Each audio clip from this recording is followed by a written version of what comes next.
TV good evening news. Amaravati railway మార్గం నిర్మాణానికి 2047 కోట్లు భారత రైల్వే శాఖ కేటాయించింది. Interim budget 500 crores have been allotted. Similarly, Kazipet to Vijayawada third line project also have been given a 310 crore interim budget allotment. Apart from that, these were some of the major budget allotment. The details will be available when we get the detailed pink book. And in a short while, Honorable Railway Minister will also be addressing the media across the country.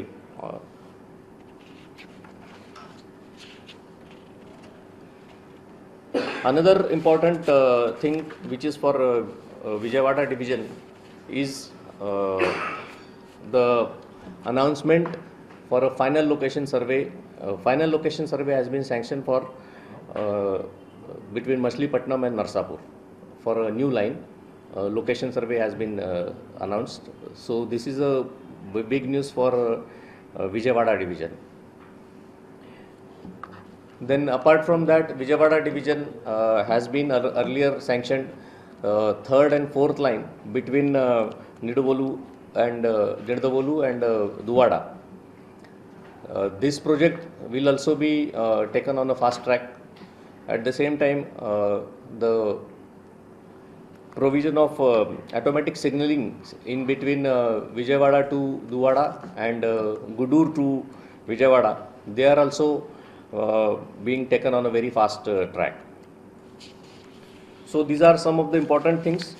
Apart from that, what Ministry of Railways has been decided is to infuse almost 2,000 new general class coaches, and further orders for 10,000 new general class coaches have been planned in the current budget. There will be a thrust on movement of passenger trains and general class coaches. Delhi నుండి గన్నవరం విమానాశ్రయానికి చేరుకున్న మాజీ CM YCP అధినేత YS Jaganmohan Reddy ఎమ్మెల్యేలు ఎమ్మెల్సీలు ఘన స్వాగతం పలికిన వైసీపీ నాయకులు కార్యకర్తలు మాజీ ఎంపీ మార్గాని భారత్. దేశపు రాజధాని న్యూఢిల్లీలో జంతర్ మంతర్ దగ్గర చేసిన ప్రొటెస్ట్, ఆంధ్రప్రదేశ్ రాష్ట్రంలో ఈ తెలుగుదేశం ప్రభుత్వం ఏ రకంగా అయితే రావణ కాష్ట చేస్తా ఉన్నారో దాని గురించి జంతర్ మంతర్ లో వీడియోస్ డిస్ప్లే చేశాము, ఫొటోస్ డిస్ప్లే చేశాము. ఎన్ని రాజకీయ హత్యలు జరిగినాయి, ఇవన్నీ అంశాల గురించి కూడా మాట్లాడడం జరిగింది. ప్రధానంగా ఏవైతే రాజకీయ పార్టీలు వచ్చి ఇక్కడ మద్దతు తెలిపారు, మీకు అఖిలేష్ యాదవ్ గారు కానీ, టిఎంసీ కానీ, శివసేన కానీ, ఈ పార్టీలన్నీ కూడా వచ్చి మద్దతు తెలపడం జరిగింది. అంటే చంద్రబాబు నాయుడు గారి యొక్క దుర్మార్గపు పాలన ఏ రకంగా ఉందో ఒక్కసారి ప్రజలందరినీ కూడా గమనించమని కోరుతా ఉన్నాం. ఖచ్చితంగా దేశ ప్రధానమంత్రి గారిని, ప్రెసిడెంట్ ఆఫ్ ఇండియాని కూడా కలుస్తాము. అపాయింట్మెంట్స్ కూడా రిక్వెస్ట్ చేసాం. ఖచ్చితంగా అపాయింట్మెంట్స్ వచ్చిన తర్వాత ఆంధ్రప్రదేశ్ రాష్ట్రంలో ఈ కక్షపూరితమైన ఈ అంశాల గురించి ఇక్కడి నుంచైనా ఫుల్ స్టాప్ పెట్టమని ఢిల్లీ వేదికగా మరి జగన్ అన్న అక్కడికి వచ్చి గర్జించడం జరిగింది. ఖచ్చితంగా రాబోయే రోజుల్లో ఏదైతే చంద్రబాబు నాయుడు గారికి తగిన గుణపాఠం తెలియపరుస్తారని భావిస్తాం. పల్నాడు నర్సారావుపేటలో ర్యాగింగ్ రక్కసి పడగ విప్పింది. ఎస్ఎస్ఎన్ ఎయిడెడ్ డిగ్రీ కళాశాల హాస్టల్లో ఎన్సీసీ సీనియర్ విద్యార్థులు జూనియర్లను చిత్రహింసలకు గురి చేశారు.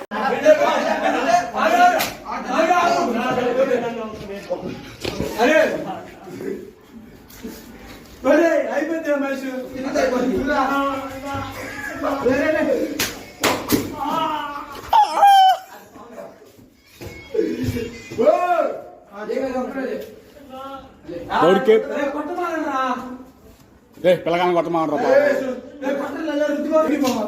బయటికి మనం చూసుకోవడం.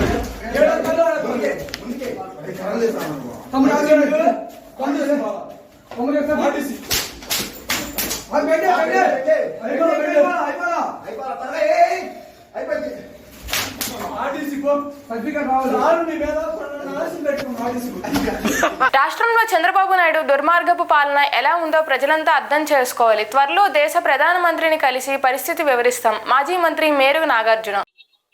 మీరంతా చూసుంటారు, దేశంలో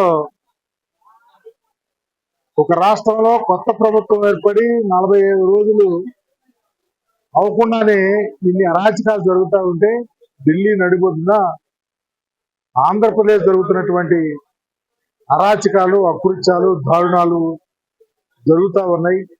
తప్పకుండా రాష్ట్రపతి పాలన అవసరం అని చెప్పే ఉద్దేశంలో పెడితే రాష్ట్రంలో అనేక పార్టీల వాళ్ళు సంఘీభావం ప్రకటించినటువంటి పరిస్థితి. తద్వారా తప్పకుండా ఈ రాష్ట్రాన్ని సిద్ధాంతాలతో ప్రజలు ఉండాలనే ఆలోచనతోనే ఉండాలి, కానీ భయభ్రాంతులతో పరిపాలన చేయాలని చంద్రబాబు చూస్తా ఉన్నాడు. దానికి అడ్డుకట్టు వేయాలని చెప్పేసి ముక్త కంఠంతో అందరూ మాట్లాడటం జరిగింది. మా ప్రోగ్రాం బ్రహ్మాండంగా సక్సెస్ అయింది. మాజీ సీఎం జగన్ ఢిల్లీలో ధర్నాపై ఏపీ హోంమంత్రి వంగల్పూడి అనిత తీవ్రంగా స్పందించారు. మన దురదృష్టం ఏంటంటే ఈ ఆంధ్రప్రదేశ్ రాష్ట్రంలో మొన్నటి వరకు ఉన్న వైఎస్ఆర్సీపీ, ఈరోజు ప్రతిపక్షం అనుకుంటున్న వైఎస్ఆర్సీపీ, ఈరోజు పరిస్థితి ఏంటంటే వాళ్ళది ఒకటే సిద్ధాంతం, ఒక ఫేక్ రాజకీయం, ఫేక్ ప్రచారం, కళ్ళబొల్లి మాటలు, అబద్ధాలు, నంగనాచి కబుర్లు, ఇవే సిద్ధాంతాలతో వెళ్ళటమే కాకుండా ఈ రోజుకి కూడా మొన్నటి వరకు వాళ్ళు అధికారంలో ఉన్నారు కాబట్టి ఇంకా మేము అధికారంలోనే ఉన్నాము అన్న భ్రమతోనో, లేకపోతే అధికారాలు తొందరగా రావాలన్న ఆతృతతోనో తప్పు మీద తప్పులు చేస్తూ ప్రజలకి అడ్డగా బుక్ అయిపోతున్నారన్న సంగతి మనందరికీ కూడా అర్థమవుతుంది. ఎందుకు ఈ మాట చెప్తున్నానంటే, నిన్న మొన్నటి వరకు వైనాట్ 175 అనే ఎలక్షన్ల ముందు వరకు మాట్లాడి, ఎలక్షన్లు అయిన తర్వాత సుమారుగా 175 సీట్లు కాదు కదా, కనీసం 17 సీట్లు కూడా తెచ్చుకోలేక 11 సీట్లకే పరిమితమైపోయి ఎలా మొహం చూపించుకోవాలో తెలియక ఆంధ్ర రాష్ట్రంలోని కనుక ఎటువంటి ధర్నాలైనా చేపడితే రోడ్డు మీదకి వచ్చి ప్రజలు తంతారని సంగతి భావించి అసెంబ్లీని ఎగ్గొట్టాలి, ఈ 11 మందితోని అక్కడికి వచ్చి మొహం చూపించుకోలేక ఎందుకు ఈ మాట మాట్లాడుతున్నానంటే, 2019 నుంచి 24 వరకు ముఖ్యమంత్రిగా ఉండేటప్పుడు మిడిసి పడ్డారు. అటువైపు కనీసం వయసుతో సంబంధం లేకుండా, వయసుకు కూడా గౌరవం ఇవ్వకుండా ప్రతిపక్షాల వాళ్ళు నోటుకు వచ్చినట్టు మాట్లాడారు. అయితే ఈరోజు అదే 11 మందితో ప్రతిపక్ష హోదా కూడా లేకుండా సాధారణ పులివెందుల ఎమ్మెల్యేలాగా అసెంబ్లీలో అడుగు పెట్టలేక ఏదో విధంగా అసెంబ్లీ నుంచి బయటికి రావాలనే ఉద్దేశంతో అసలు రాజకీయానికి సంబంధం లేని ఒక వినుకొండ ఇష్యూని బేస్ చేసుకొని ఇక్కడ రాష్ట్రంలో ఏదో జరిగిపోతున్నాయని చెప్పి ఎస్టాబ్లిష్ చేయడానికి ఢిల్లీలో కూర్చొని అనకూడదు కానీ ఆ జంతర్ మంతర్ దగ్గర ఈ తొగ్లకి రెడ్డి వెళ్ళి కూర్చొని ధర్నా చేయటం చూస్తూ ఉంటే, ఆంధ్రప్రదేశ్ రాష్ట్రంలో గత వైసీపీ ప్రభుత్వంలో పేదలకు, అర్హులకు ఇల్లు ఇవ్వలేదని ఎన్టీఆర్ జిల్లా బీజేపీ అధ్యక్షుడు అడ్డూరి శ్రీరామ్ అన్నారు. పేదలకు ఇల్లు ఇచ్చిన నేపథ్యంలోని గత 5 సంవత్సరాలుగా ఒక పేదవాడికి కూడా ఇల్లు ఇవ్వలేనటువంటి ఒక దుర్మార్గ ప్రభుత్వం వెళ్ళి ఈరోజు దాదాపు ఆంధ్రప్రదేశ్కి గతంలోని 23 లక్షలు ఇల్లు ఇచ్చిన నేపథ్యంలో మళ్ళీ నిన్న ప్రవేశపెట్టినటువంటి బడ్జెట్లో దాదాపు 20 లక్షల ఇల్లు ఈ యొక్క ఆంధ్రప్రదేశ్కి కేటాయించడాన్ని పేద ప్రజలంతా కూడా స్వాగతిస్తున్న తీరు ఈ యొక్క కనిపిస్తూ ఉంది. అదేవిధంగా ఈ యొక్క బిహెచ్సిఎల్ దేశవ్యాప్తంగా బిహెచ్సిఎల్ పెట్టుబడుల కోసం ఎదురు చూస్తున్న రాష్ట్రాలను మనం చూసాం. అనేక అభివృద్ధి చెందినటువంటి గుజరాత్ కావచ్చు, మహారాష్ట్ర, బొంబాయి కావచ్చు, ఇలా అనేక రాష్ట్రాలు ఆతృతతో మా రాష్ట్రానికి రావాలని ఎదురు చూస్తూ అనేక రకాలుగా చూస్తున్న నేపథ్యంలోని నరేంద్ర మోడీ గారు ఆంధ్రప్రదేశ్ గత 5 సంవత్సరాలుగా వెనకపడిన తీరును చూసి బిహెచ్సిఎల్ ఏదైతే ఉందో 60,000 కోట్లు, 64,000 కోట్ల పెట్టుబడి ఈ యొక్క ఆంధ్రప్రదేశ్కి వెళ్లాల్సిందే అనేటువంటి ఒక గట్టి నిర్ణయంతో బిహెచ్సిఎల్ పెట్టుబడులు పెట్టే దీన్ని ఆంధ్రప్రదేశ్కి ఇవ్వడానికి కూడా ఈరోజు ఈ యొక్క ఆంధ్రప్రదేశ్లో ఉన్నటువంటి యువత అంతా కూడా స్వాగతిస్తున్న తీరు కనిపిస్తూ ఉంది. వ్యవసాయదారులు అనేక రకాలుగా 5 సంవత్సరాలుగా ఇబ్బంది పడుతున్న తీరు మనం చూడడం జరిగింది. దాన్ని అధిగమించి రైతులంతా కూడా కష్టాలు తొలగిపోవాలనేటువంటి ఉద్దేశంతో అనేక నిర్ణయాలు తీసుకోవడం, ఇలా అనేక రంగాల్ని ముందుకు తీసుకెళ్లడంలోని ఆంధ్రప్రదేశ్కి పెద్ద పీట వేశారని చెప్పి చెప్పడంలో ఎటువంటి అతిశయోక్తి లేదని చెప్పి ఈ సందర్భంగా తెలియజేసుకుంటూ, ఆంధ్రప్రదేశ్ ప్రజలంతా కూడా నరేంద్ర మోడీ గారి ఈ యొక్క ప్రవేశపెట్టినటువంటి నేతృత్వంలో ప్రవేశపెట్టినటువంటి ఆర్థిక మంత్రి నిర్మలా సీతారామన్ గారు కూడా హృదయపూర్వక ఆంధ్రప్రదేశ్ ప్రజల తరపున మోడీ గారికి, నిర్మలా సీతారామన్ గారికి హృదయపూర్వక ధన్యవాదాలు తెలియజేసుకుంటా ఉన్నాం. మధ్యాహ్నం భోజన కార్మికురాలుగా చేస్తున్న పద్మను తొలగించడం అన్యాయమని సిఐటియు జిల్లా కార్యదర్శి సిహెచ్ సుధాకర్ మండిపడ్డారు. స్థానికంగా ఉన్న కొంతమంది మాస్టర్లు, అలాగే ఈ గ్రామానికి చెందిన కొందరు రాజకీయ నాయకులు కలిపి అక్రమంగా ఈవిడిపై దాడి చేసి మరీ తొలగించే పరిస్థితి కుదప గ్రామంలో నెలకొంది. మేము మైలవరం నియోజకవర్గ ఎమ్మెల్యే గారిని ఈ సందర్భంగా ఒకటి కోరదలుచుకున్నాం. మీరు గతంలో వైసీపీ ఎమ్మెల్యేగా ఉన్నప్పుడు కూడా ఎక్కడ ఎవరిని తొలగించడం కానీ పెట్టడం కానీ ఎక్కడ జరగలేదు. యథావిధిగా 2003 నుంచి ఉన్నటువంటి వాళ్ళని కొనసాగిస్తూ వచ్చారు. అది మంచి పరిణామం. కానీ టీడీపీ అధికారంలోకి వచ్చిన తర్వాత కుదప గ్రామంలో ఈ రకమైన ధోరణి ప్రదర్శించడం మంచి ధోరణి కాదు అని మేము తెలియజేస్తా ఉన్నాం. తక్షణమే ఎమ్మెల్యే గారు ఈ విషయంలో జోక్యం చేసుకొని పద్మావతిని వెంటనే కుదప హై స్కూల్లో మిడ్ డే మీల్స్ వర్కర్గా తీసుకునే దానికోసం ప్రయత్నం చేయాలని మేము కోరుతా ఉన్నాం. నిన్న కలెక్టర్ గారిని సిఐటియు యూనియన్గా సిఐటియు జిల్లా కార్యదర్శి సుప్రజ గారు కలిసిన సందర్భంలో కలెక్టర్ గారు కూడా ఆదేశాలు జారీ చేశారు.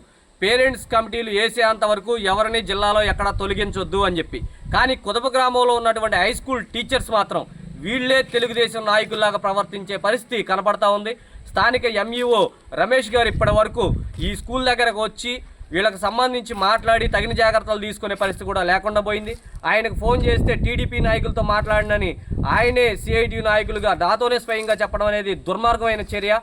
దీన్ని తీవ్రంగా ఖండిస్తూ ఉన్నాం. ఎంఈఓ రమేష్ గారి మీద, స్థానికంగా ఉన్నటువంటి పాత ఉపాధ్యాయుల మీద కూడా మేము చర్యలు తీసుకోవాలని చెప్పేసి కోరుతా ఉన్నాం.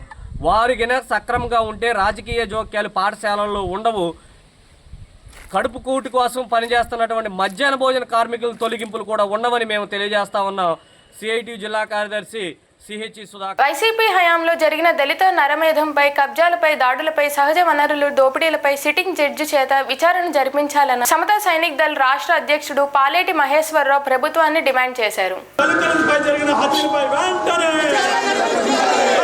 ఒక్క మాట కూడా మాట్లాడని వ్యక్తి ఇవాళ ఎంత నటిస్తున్నాడంటే చూడటానికి మాకే ఆశ్చర్యంగా ఉంది. ఆయన ఈ ప్రభుత్వం మారంగానే జరిగిన కొన్ని హత్యలను అడ్డుపెట్టుకొని ఆ హత్యల వల్ల ఈ రాష్ట్రం ఏదో మరో ఆఫ్రికా దేశంలాగా మారిపోయినట్టు ఏదైతే వింతగా ప్రవర్తిస్తున్నాడో ఆయన మానసిక ప్రవర్తన బాగోలేదని మేము అనుకుంటున్నాం. ఏదైతే ఆయన 5 సంవత్సరాల్లో మేము 100 సార్లు ప్రెస్ మీట్లు పెట్టి మాకు ఈ అన్యాయాలు జరుగుతున్నాయి, మా పథకాలు తీసేసి మా చదువును దూరం చేశారు, ఇదే ప్రెస్ క్లబ్లో కొన్ని 100 కార్యక్రమాలు చేశాం, మా చదువును దూరం చేస్తారు, మా ఆర్థికంగా ఎదగడానికి ఉన్న పథకాలను తీసేశారు, మా భూములు లాక్కుంటున్నారు, అయ్యా దున్నపోతు మీద వాన పడ్డట్టున్నావు కనీసం స్పందించయ్యా అని 100 సార్లు అడిగినా సరే ఏనాడు కనీస స్పందన లేదు. ఏనాడన్నా మేము కలిసి వెళ్ళి మా యొక్క బాధలను వ్యక్తం చేసుకుందామంటే 5 సంవత్సరాల్లో ఏ ఒక్క దళిత నాయకుడికి అపాయింట్మెంట్ ఇచ్చి పిలిచిన దాఖలాలు లేవు. ఇక మాకున్న ఎమ్మెల్యేలు, ఎంపీలు, వైఎస్ఆర్సీపీ పార్టీలో ఉన్న ఎస్సీ ఎస్టీ ఎమ్మెల్యేలు అయితే వాళ్ళకంటే సన్నాసులు, చెత్త వెధవులు, పనికి మాలిన వెధవులు అసలు ఈ దేశంలో ఎవడో ఉండడు. ఏనాడు రే ప్రజలు ఎలా అనుకుంటున్నారు, మా బాధలు ఎలా ఉన్నాయి, కనీసం పట్టించుకోండియా అని ఎమ్మెల్యేలు కూడా అడిగిన దాఖలాలు. ఈ వార్తలు ఇంతటితో సమాప్తం.